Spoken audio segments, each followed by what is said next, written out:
কখনোই তারে রাগ করা, বকা দেওয়া, ধমক দেওয়া এগুলো তো করি না। আমি ব্যক্তিগতভাবে যে কাজটা করি, আমার ছেলেরকে সম্পূর্ণ স্বাধীনতা দিয়েছি এবং বলছি যে তুমি তোমার চেষ্টা করে যাও, তারপরে ওই রেজাল্ট যদি একটু আশানুরূপ না হয় আমি কখনোই তারে রাগ করা, বকা দেওয়া, ধমক দেওয়া এগুলো তো করি না।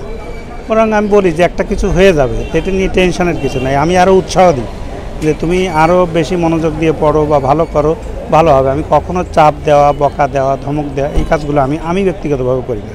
আমরা যদি ওদের সাহস না দিই তাহলে ওরা উঠে দাঁড়াবে কিভাবে? আমরা যেটা করি বাচ্চাদের, যে কোনো জায়গায় একটা রেজাল্ট বেরোয় গেলে তখন বোঝাই যে সামনেরটা দেখো, আর যদি না হয় আল্লাহ ভরসা, দেখা যাবে কোনো না কোনো জায়গা তো হবে, যদি না হয় আবার ট্রাই করতে হবে। কিন্তু ওরা তো আসলে অনেক প্রচণ্ড একটা বাড়ি খায় যখন এক জায়গাতে একটা রেজাল্ট বেরোয়। আর এইবার তো আরও সমস্যা হয়েছে, মানে গুচ্ছর থেকে যে ইঞ্জিনিয়ারিংটা সরে যাওয়াতে ওরা ওই সময় তো 3টা একসাথে রেজাল্ট দেওয়াতে ওরা জিনিসটা কষ্টটা একবার পাইছে, আর এবার কিন্তু বারবার পাচ্ছে। এই জিনিসটা মানে খুব একটা, আমার মনে হয় যে এই যে ইঞ্জিনিয়ারিংটা গুচ্ছতে সরে গেছে এটাই খারাপ হয়েছে এবার, তাই মনে হচ্ছে আমাদের। ও দিছে রুয়েটে কুয়েটে দিয়েছে, এই আর হচ্ছে মেডিকেলে দিয়েছিল, এমনি খুশি হয়ে দিয়েছিল, কিন্তু কোথাও মানে কৃতকার্য হয় নাই।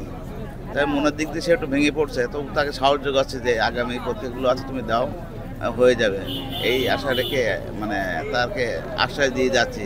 আর সেই প্রত্যয় নিয়েও এই খুলনা ইউনিভার্সিটি পরীক্ষা দিতে নিয়ে আসছে। আগামী যেগুলো আছে সেগুলো সাহসে এবং কি বলা যায় তাকে সাহস যোগেই যাব যাতে ভালো করতে পারে।